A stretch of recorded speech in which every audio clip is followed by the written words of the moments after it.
Presented to you by Talking the Line Sports Media, a sports gambling podcast by bettors for bettors, connecting you with the brightest, sharpest, and most electric personalities in all the sports gambling industry. So as always, pull up a chair, open up your mind, and get ready to receive knowledge you won't find anywhere else. We can't thank you enough for joining us, and we hope you enjoy. This is Wise Words.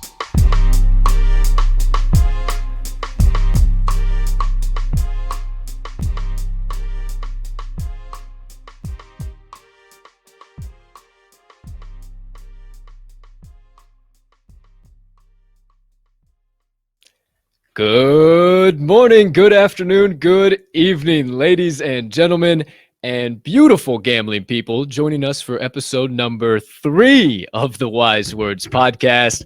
I am your humble host, Colt 45 Soroka, and I can't thank you enough for choosing to stop by and get some of the best insights and analysis on the market from some of the brightest and sharpest names in all of the sports gambling industry. Now, we have another electric guest on tap here today, and I can't wait to pick his brain for about the next 30 to 45 minutes. But before we do all of that, my friends, please hit that subscribe button if you haven't already, whatever platform you're listening to the Wise Words pod on. Make sure you hit the like button and share it with all your friends, brothers, sisters, uncles, neighbors, enemies too, if you like. We are for all at the Wise Words podcast. One more item before we bring in today's guest of the day. I got to bring in my co-host, the man who helps me gently coax the boat that is the Wise Words pod gently down the stream. He also does the same as the co-host on the Talking the Line podcast, Monday through Friday at 10 a.m. to 11 a.m. Central Standard Time. You know him as the man, the myth, and the degenerate gambling legend, and also the TTL resident cheesehead himself, Mr. Riley RMags Magnuson. Partner, how you doing over there today, pal? My man, I am not too bad. We've got Monday Night Football. My cheeseheads are on the field tonight, so I am getting geared up. We obviously had our Monday Night Football. I mean, obviously that won't be relevant on Wednesday when this comes out, but you know the drill. Bear down. We're ready to rock here, man. We are ready to rock. I've got some questions for our guest today that I am excited to dive into. So let's get this show on the road. All right, my friend, as I always like to say, we'll get the proverbial podcast train steaming on down the tracks. It is Cheesehead time tonight, time of recording on Monday, but we will be releasing this on Wednesday. So happy Wednesday to all of you watching. Hopefully Victory Wednesday. Hey, hopefully Packers, not at all Victory Wednesday. You see me bear down. All right. You know the drill, my friends. It's time to bring in today's guest of the day. Episode number 3, Wise Words, features a man that is behind some of the worldwide leading sports betting content out there. In fact, probably some content that you have consumed today. He spent the better part of 14 years in ESPN Stats and Information Department, specializing in NFL, college football, golf, baseball, and our personal favorite, sports betting. You also will see this man now still with ESPN, but he's got a little bit of a promotion. He's now the deputy editor of sports betting at ESPN, going on his 3rd official year. He once predicted the correct score of Super Bowl 56. He also has been known to dish out a sharp play on a college football Saturday or a beautiful NFL Sunday. Ladies and gentlemen, help me welcome in, with my pleasure, the legendary and quickly becoming more and more popular by the day, Mr. David Bearman. Welcome in. I can tell you guys, like, I've done a lot of these podcasts, but I'm not sure I've ever been introduced that awesome. So that's pretty good. Hey, that's 3 for 3, baby. Just knocking them out of the park. So, hey. I mean, you guys introduced yourself with nicknames. I was wondering if you're going to get me a nickname, but everything else that you said worked for me. So can I call you DB? We'll work DB. You're a DB. I mean, I one time did get a Chris Bearman nickname. You know how he does all the nicknames on prime time. Yeah, okay. I was at a U.S. Open once, and it was Father's Day, and got in the truck about 5:15 in the morning, and he looked at someone and said, last name Kramer, Kramer equals Kramer, Seinfeld reference. Then he looked at a guy named Fitting and said, fitting Kamali. Then he looked at me and he goes, "Have another beer, man." Good to go. I love it. I love it. Well, David, Seriously. thank you so much Absolutely. from taking some time out of your busy schedule. I know it is a wild time of the year for you over there at ESPN, so cannot thank you enough. We won't hesitate. We won't delay. Let's get right into it. First question I got for you, my friend. Know you've been at ESPN for a while, obviously kind of had your feelers in sports betting, and you've been able to see it from the base level and where it's at now. With it quickly so becoming legalized state by state, especially over the last year, what are some of the biggest changes you've seen over the course of last year in the sports betting market? I mean, we're full steam ahead. And if you go back, a couple of years ago when I tried making this one of my focus things, pitching content out there, I was a content guy. You had mentioned off the top in our stats and info department, one of the areas we were pushing was sports betting content. I kept saying, hey, why just talk about Tom Brady being 9-1 against the Dolphins? You can say how he's, 2-7 against the spread is just as good. So pushing gambling content. The big difference, though, Colton, is years ago, nobody was listening. It was legal in one state. And because it was legal in one state, it wasn't a passion of many. And those who were doing it were obviously doing it under the table or illegally. And it's not something you wanted to promote. No, when we were planning on eventually the Supreme Court reversing that, federal ban, and then we'd go from there. And sure enough, they did that in May of 2018. And that really opened the floodgates, as you've seen, worldwide or countrywide floodgates, state by state. We're now up to about 26 states that have passed some sort of sports betting measure and have legalized it. And ESPN is basically following in the same boat that we're now going to talk about it more. We're now going to do more. And the first thing we did was we launched Daily Wager, which is a 6-day-a-week, 1-hour program that you guys can get with Doug Kazarian, Anita Marks, Joe Fortenbaugh, Tyler Fusham, Chris DeBear Felica, and Stanford Stephen DeBear. We launched that in March of 2019. That was a project that I am very proud that I worked on for many, many months, along with the rest of the duties, is getting that show launched. We're huge fans of Daily Wager over here. We love it every Sunday. Who knows what's going to happen, in the next 20 years of your career. But I do know that I spent those couple of months working on a pilot program to sell to the higher ups in Disney and ESPN, and then worked on actually launching the actual show before heading on over to the digital side to oversee ESPN Chalk, which we now do. And you talked about the biggest differences, even in the last year, we've expanded in terms of what sports we cover with betting, how often you see the betting.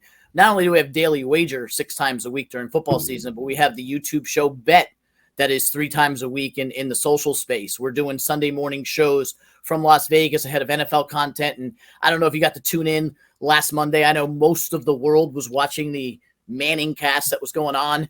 We had a betcast on ESPN Plus on Monday Night Football, which honestly, guys, even with growing sports betting, if you had told me 3 years ago that we would have a second screen experience during a National Football League game, full well knowing the NFL has been the last league to slowly acknowledge sports betting actually exists and is legal in more than 25 states. But we were actually going to have a second screen event against our own programming that was on Monday Night Football and do that in the betting space, and people tune into it. I would have thought you guys were crazy, but that's the future. That's where we're going.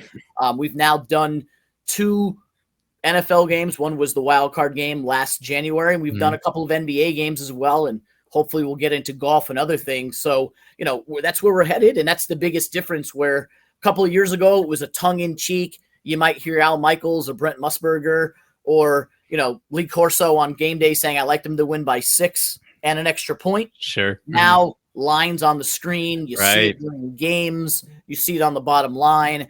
We're no longer afraid of sports betting content and talking about it. It's no longer taboo.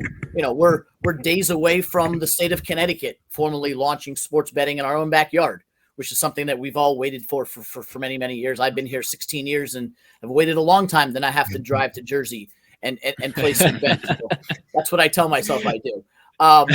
But it's just been, we're trying not to throw it in your face. We've learned from the mistakes of daily fantasy from 2016 when there was a commercial on TV every 5 seconds and we were pushing and pushing and pushing. We're getting there. I would say we're probably the phrase I've always used, guys, is we're in the first quarter. I would say now we've probably progressed to the second quarter or maybe the third inning of a major league game when it comes to where we are in sports betting content. But I'm happy with where we're headed and what we're doing. And it's just a lot of stuff going on that I'm proud that we produce every single day. Yeah, I love all of that, my friend, because I had about three other questions that you answered all in one there for me. We are huge fans of, like I said, the Daily Wager, and then definitely to see where the future is going and have those betcasts. I mean, we love tuning into those. I can't even tell you how much those are becoming a thing, and kind of why we got into the industry, you know. Rub elbows with guys like you. Hey, we see where the industry's going, man, and we know that they're, like you said, third inning of a major league game. It's not even close to being the ceiling yet. So I thanks so much for sharing all that. Riley, what do you got, my man? I guess kind of building on top of that, as far as using that same analogy of like the third inning, second quarter, what would you kind of envision? Maybe it's 10 years down the road. What would you envision that ninth inning or fourth quarter? Is it ESPN kind of having their own sportsbook type of thing? Or maybe is that a little beyond what the expectations are, or is that out of the question at all? Hey, I mean, it's all out there. It's all a possibility. I'm sure you guys have read many articles about how ESPN is growing more into sports betting. And, you know, the first step was the overturning of the Supreme Court and launching shows and content around that. And then our first actual deal in the industry is with Caesars Sportsbook to be the official odds provider of ESPN. Fast forward 6 to 8 months, and then we have link out stuff where you actually, in legal betting states, you go to ESPN.com or the app and you can click on Bet Now and it takes you to DraftKings or Caesars. And yeah, there are different steps we take. You know, it's always a possibility that eventually you partner with a sports book to have one. You know, those things are out there, and you can't get too deep into it on the show. But you know, we're embracing what is legal, and how we're now in more than 50% of the states and trying to do more. And Riley, to add on to that, I think you will see more betcasts, and you know, without giving away state secrets, you know, we have the rights to PGA Tour Live the start of next season, and hopefully leaning into the fact that they have a PGA Tour Live channel. It's going to be on ESPN Plus. We're going to do more betting content like that, more betcasts. And, you know, quite honestly, I think we're not even in the bottom of the first when it comes to the live betting aspect, which is what was so phenomenal about the Best Cat last Monday night, as I sat there in the office for 3.5 hours through a phenomenal football game and, you know, feeding info to Vegas on live betting content. And, you know, there's a very small percentage of this country who has sat in an NFL stadium or an NBA arena and have live bet a game while it's going on in front of them. It's a completely different experience than anything else you've ever done in the sports betting world. It's one thing to sit there and say, all right, you know, I'm going to have a bet on Monday Night Football, you know, lay the points with the Packers or go take Aaron Rodgers over prop, and then it happens. But to be sitting at a game or be watching a game and having your app with you and be able to do live betting is literally in its infancies in this country, whereas it's literally like eating breakfast over in Europe. I think what you're going to see moving forward is a lot more of that when the technology over here catches up and the latency gets better. The feed is a lot more shows in the live markets. You know, right now, due to pre-existing contracts, we're not using sports betting content during the games themselves. That still seems to be an area that is protected from that. That might change over the next, 4 to 7 years when you see these contracts come renewed and, the different sports get their new contracts that might involve more of in-game stuff. So I think we're still being very careful as to not shoving it in your face. You may want to watch Monday Night Football tonight and want nothing to do with betting. We'll flip on over to E Plus and you can get that experience. Or, I know with Major League Baseball, they all have the regional networks, the Bally Sports and whatnot, the regional shows. There can be a secondary feed that gives you an all betting experience, because really there's no sport easier to bet live than Major League Baseball with all the stoppages. Right. That could be something down the line where you see like Fox Sports South Plus, where I know those in the Washington, D.C. area have experimented with doing that on the NBC side of things. But what you're seeing now is a lot of media companies partnering with sports books, whether it's NBC and PointsBet, us and Caesars, Fox Bet, etc. And you're just going to see more of that. Basically, the companies, the businesses coming together and working as one content division. And with that, you'll see more shows, more live experiences, and less concern about, should we really be talking about sports betting? Well, yeah, it's legal, so let's talk about it. Right. Yeah, I love all of that, and I kind of actually want to stick with something you were hitting on there, Mr. DB, if I so can, please. There was something that you stuck on there, the live betting. And I have kind of this vision, and I don't know if you have any insights into it, or maybe you can tell me you're way off base. That'll never even be possible. But I have this vision of one day I can walk into Soldier Field And as they're scanning my ticket, they'll say, "Oh, Mr. Soroka, would you like a personal betting tablet today?" And they'll hand you some type of tablet, and you can click it into the seat in front of you and live bet right there, whatever maybe you don't have the app or whatever the case might be. So then it'll kind of be able to incorporate that. Is that something that might be on the table, or we could see something along the lines of that? Or is it going to be like just the live books that we're kind of seeing start to pop up now here and there at stadium to stadium? I think 2021, 2022, no.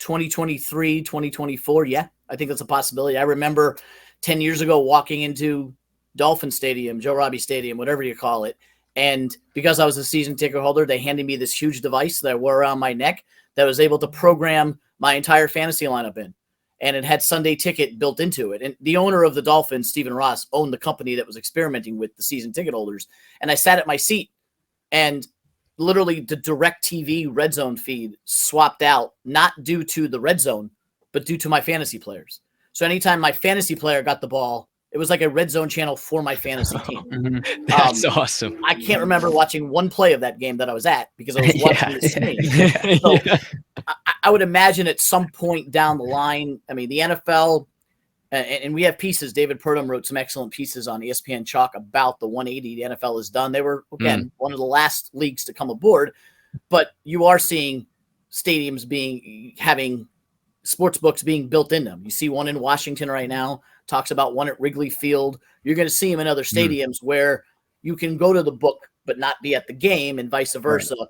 There will be a blend at some point where I think it might hit NBA before it hits NFL, where you sit at your seat and be able to bet live. But at some point in the next 5 years, I think that will be an everyday. I mean, think about it. If you could go to the East Rutherford, New Jersey, and go to a Giants or Jets game, and there's a sports book in the parking lot, and like, is there? The NFL still has its rules and regulations, and there won't be live betting or any betting on an NFL stadium premise. But that's not far away. Like, sure, baby steps. The fact that you watch NFL game tonight and you'll see 40 commercials from DraftKings and Caesars, and that they're actually allowing you to have a sports betting lounge in the stadium. I was told that the first sports betting lounge in NFL stadium won't have a ticket window, but will have kiosks that you can bet in. Not sure what the difference is, but about the same. Electronic human being. Little by little, the barriers are being broken down. And I think anytime the NFL, NBA, Major League Baseball, NHL looks at the bottom line and realizes how much money is part of this. Don't get me wrong.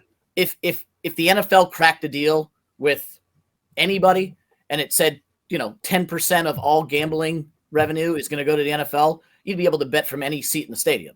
Like, if the NFL is getting a piece of that action, don't get me wrong, it would happen. Follow the money. Yep. We're not there yet. So I think there will be more and more agreements as we move forward. And at some point, you'll probably be able to sit at your seat again. I would project that the NBA would come first, where, they already have a betting sportsbook at the Washington Wizards arena. So it's coming. Arizona seems to be all in on sports betting, where every stadium or field in Arizona is going to have some semblance of a sports book. So we're not too far off, Colton. And I think down the line, that is something, I've done it before at games where I've sat there with my app and done it. And I think at some point you'll be able to do it as well. Yeah, I've obviously I've had like either the FanDuel or you mentioned DraftKings having that open and live betting from that aspect. But just to have something that maybe you're a first time bettor, I think I want to, just to know that might be on the table in the future. That's awesome. So, Riley, go ahead, my man.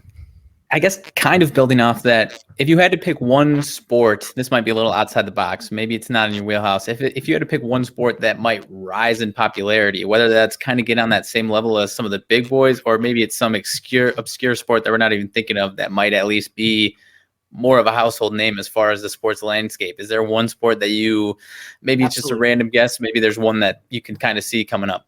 Not even a random guess. The numbers have already proven it's golf. Like, bar none. Golf has risen in pop. Because if you look at golf and popularity, golf popularity has ebbed and flowed with Tiger, period. That's it. When Tiger was in his prime, it was as popular as anything. When Tiger was out, nobody gave a crap. This past year, no Tiger Woods, and the numbers were extremely high because of betting. I mentioned a few minutes ago that Major League, that baseball in general is one of the easiest sports to bet on live because of the stoppages. Golf's even easier than that. Right. You hit a drive, you got to walk to your drive for 10 minutes. And while you're walking to your drive for 10 minutes, you can place bets. Hit your approach, you got another 10 minutes. You guys have played golf. You know what it's like. Yeah, sure. Golf also has the technology with the shot link data and measuring every single thing. You can't watch a golf broadcast without seeing notable stats up there that you can use for sports Exactly. betting. And this past year, I've seen more talk about betting in golf in some way, shape, or form than I've ever seen before. Now, Sure. football is king. Call it what it is. NFL and college football, nothing will ever reach the heights of what dollar figure is spent on that. Sure. But I would argue that those people are watching even if they're not betting, or they were already betting before these rules changed. Right. So you can't really go much higher than like they're already up there. Sure. But in terms of gaps, golf popularity pre-betting and golf popularity with betting, and then with the onset of live betting, last year was really an explosion in golf ratings, viewership, streaming. And I mean, just look at the numbers that DraftKings and FanDuel put out with how much betting goes on with golf. And in the past, all the promos were always related to football. Now you're seeing a lot more golf promos as well. And I got immersed in it. I was always immersed in golf betting for years. But, you know, personality-wise, on-air-wise, I did more weekly golf pods than ever before because of the popularity of it growing. And it's only going to continue to grow when these young guys continue to do well. Tiger comes back at some point, but it's no longer just the Tiger show. Now there's betting and pools and stuff like that. Yeah, so I guess even building on top of that, switching gears a little further here, Colton and I get into, like you said, we play golf. We love watching golf. I wouldn't say as far as a week-to-week basis, I don't know that we would call ourselves experts. So we don't give a ton of advice out on it. You know, we like to play along, obviously, for the big ones, and then here and there, if we see an edge. As far as any baseline golf strategies for people betting, is there really any profitability from picking a winner week to week? Is that more of an entertainment play? Or, you know, if you are tapped into it, is there value as far as picking a winner outright each week?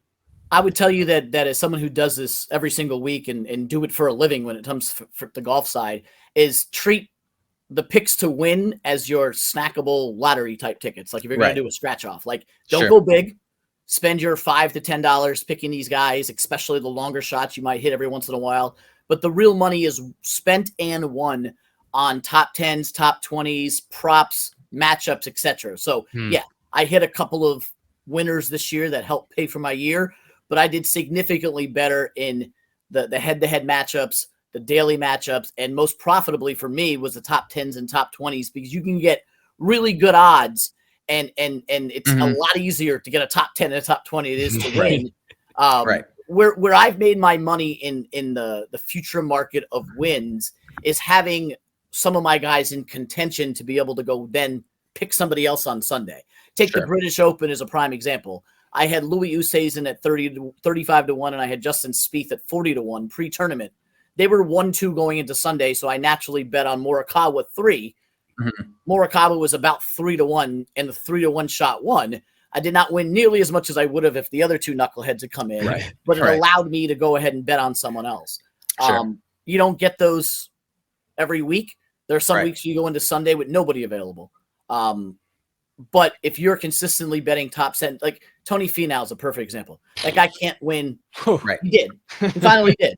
But for Mondays the only, time, I guess. It was top 10 Tony. Like I pick him to win the top 10 every week, and you're getting 3 to 1 and 4 to 1 and 3.5 to 1, and those add up. As opposed to, well, if I put $10 on him to win at 30 to 1, I just wasted $10 on, I don't know, 5 consecutive years betting on Tony Finau. But all those people who thought Finau would win an event, every week I was picking him in the top 10.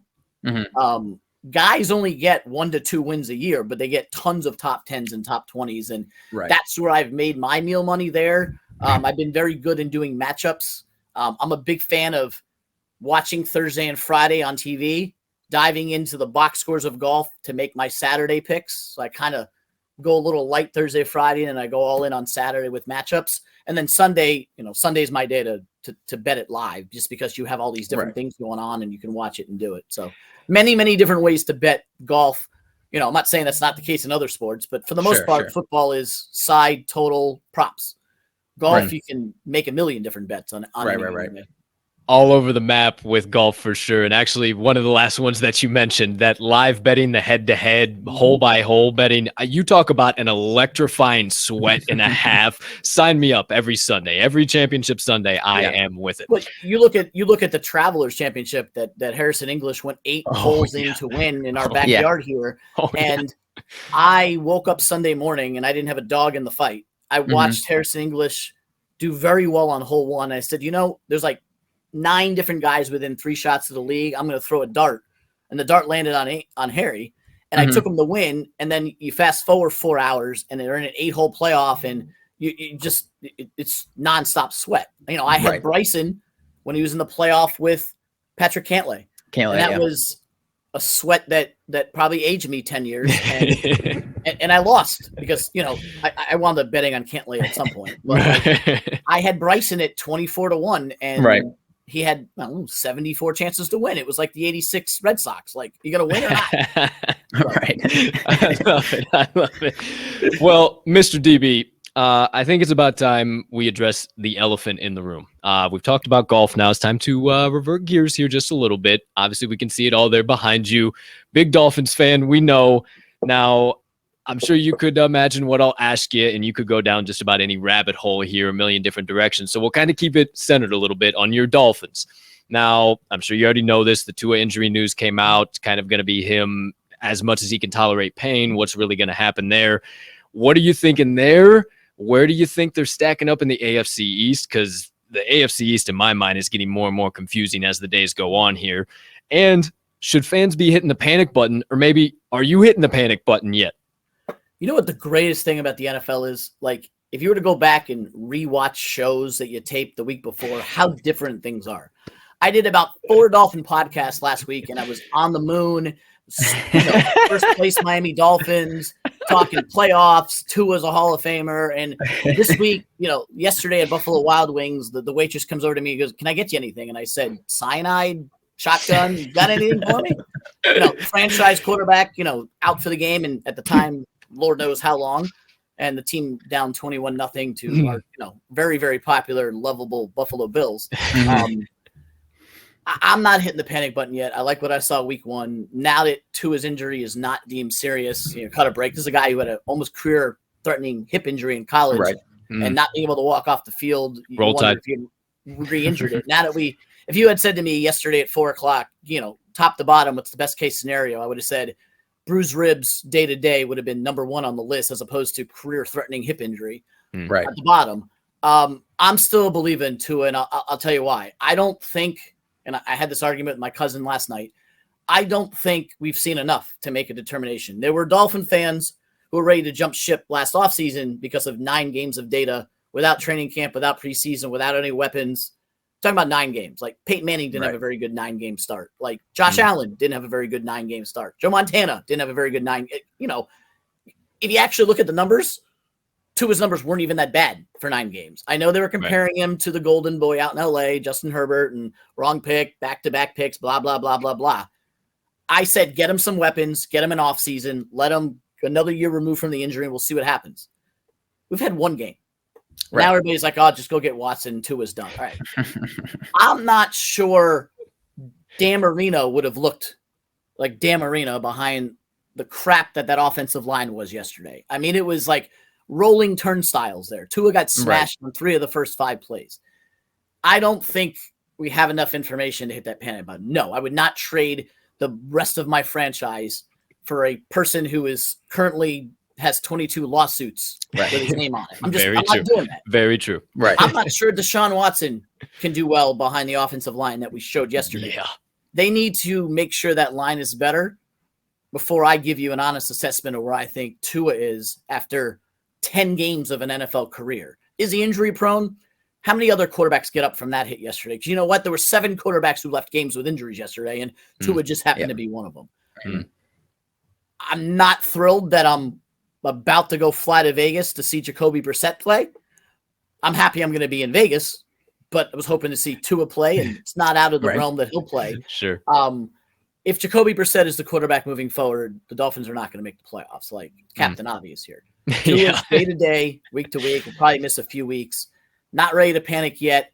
But I'm also not in the same mood that I was in a week ago when the Dolphins were in first place by themselves and had a chance to put their foot on the division by making the Bills 0-2, and that lasted about 34 seconds. In fact, the game was not even on my TV yet at Buffalo Wild Wings by the time the Dolphins were losing.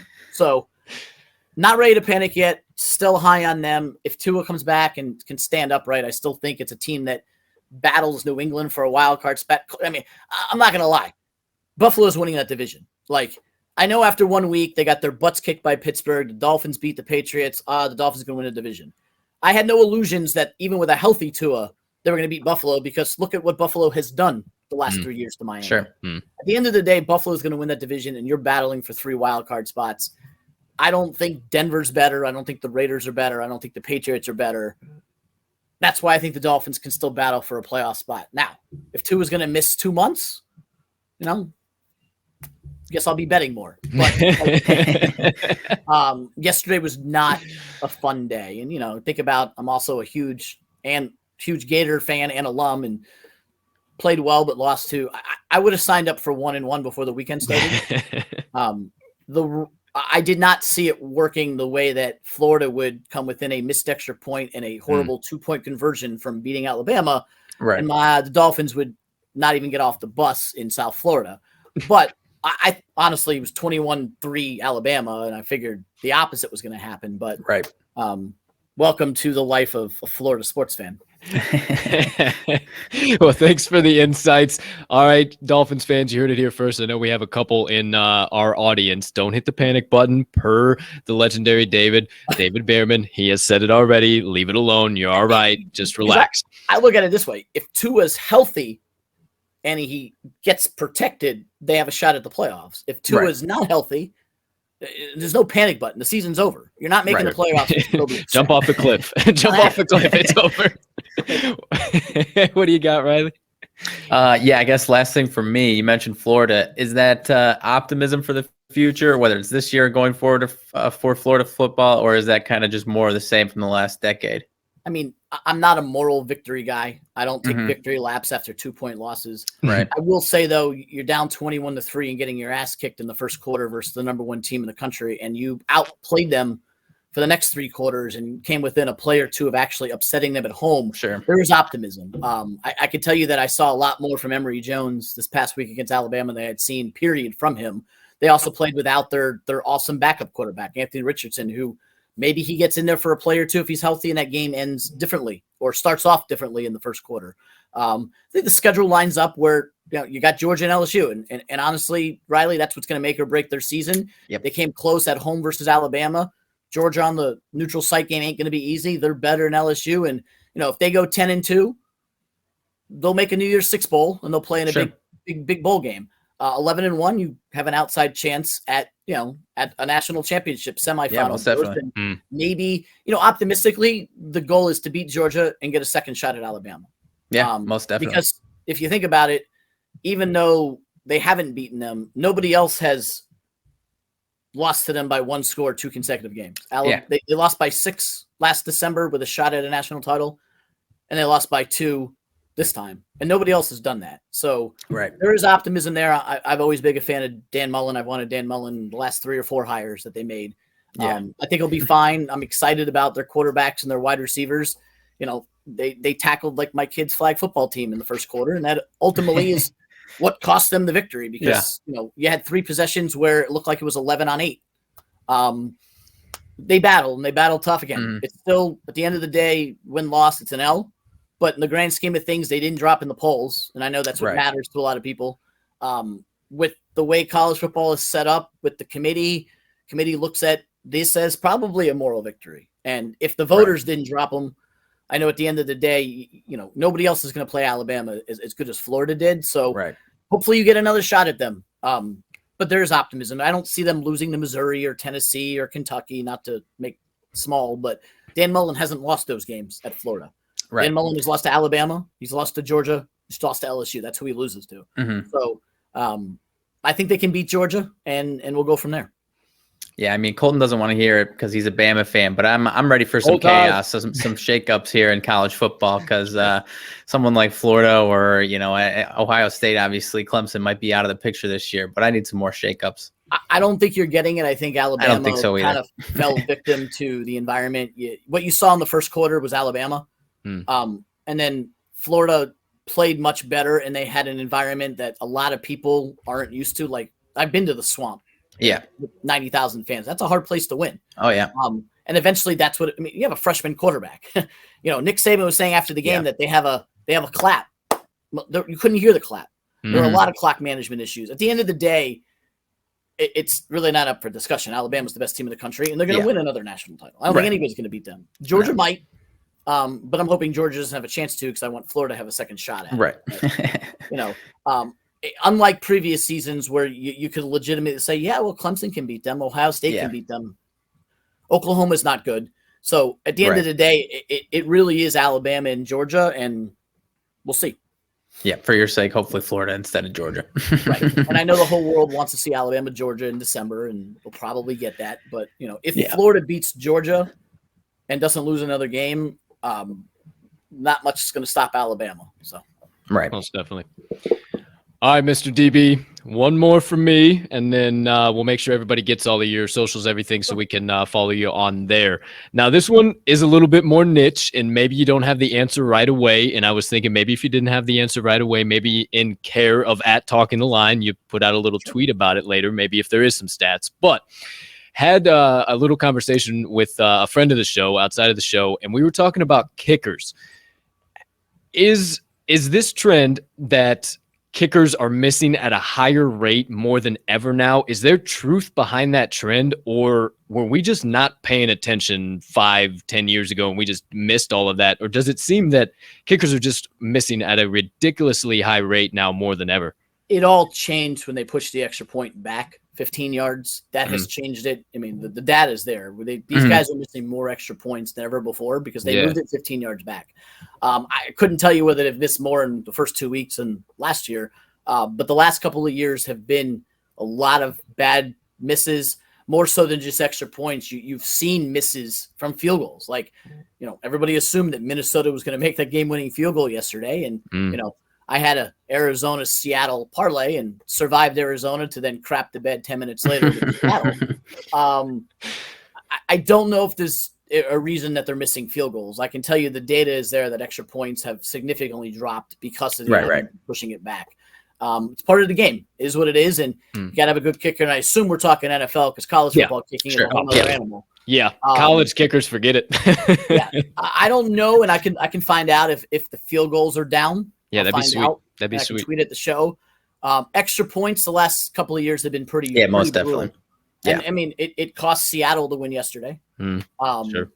I thought that Baltimore is the best kicker in the game, and I thought they made the wrong choice to go for 2 first, which made them have to go for 2 again. And that almost cost them the game. If they don't fumble there, Kansas City takes the field goal lead and it's over. I think they're chasing, but analytics would tell you should probably go for 2 every single time.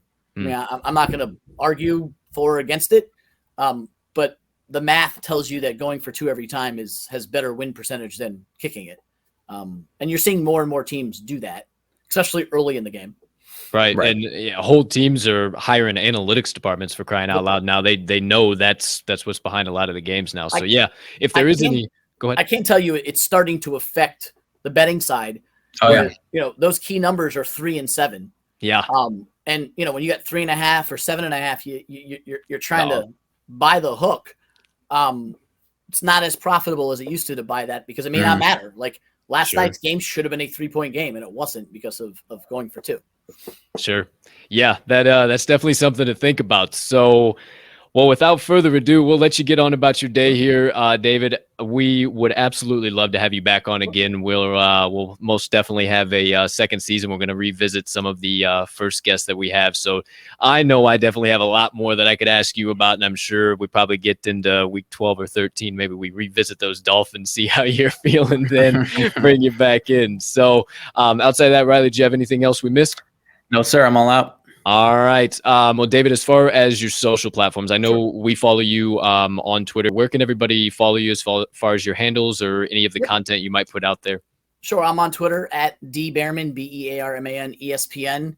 All of the content that we produce goes out there, including my bets and funny stuff that my kids do. ESPN Chalk is the place to get all the content. www.espn.com/chalk, or just go to More Sports in the app and click on Chalk. That is our ESPN daily website that we give out all of our gambling information, and some of it is public facing, where David Purdom will give you a recap of the weekend and where the action report has gone with the money, and some of it's behind the paywall, where if you have access to E+, you'll get all of our picks columns that are out there from golf, college football, MMA, NFL, NBA, on and on and on. We do picks off of every single sport. Every single Friday will be our NFL column. Every single Thursday, we got Stanford Steve and the Bear. Wednesday afternoon, we have college football best bets. And then mixed through that, we'll have some gambling nugget columns from our stats information department, as well as the ever popular Mike Clay top 10 props to choose on Saturday morning. Awesome. Beautiful. Yeah, I am definitely a subscriber. I know that guy over there is a subscriber too. We love the content, and I mean, it is our honor to be able to talk with the deputy editor of everything we we read and consume. So thank you Yeah, so most much, definitely. David. You are the man, my friend. We cannot tell you how much we appreciate it. So outside of that, we know you got the youngins about to descend upon you here on Monday, your time. So we'll let you get about your day. Again, thank you so much. And to all of you who tuned in, if you're a member of the TTL Faithful, or maybe you just stumbled upon this episode, thank you so much for stopping by and getting your dose of wise words on this beautiful Wednesday, September 22nd, 2021. We hope you have a spectacular rest of your Wednesday, unless you have any other plans. Let's cash some tickets.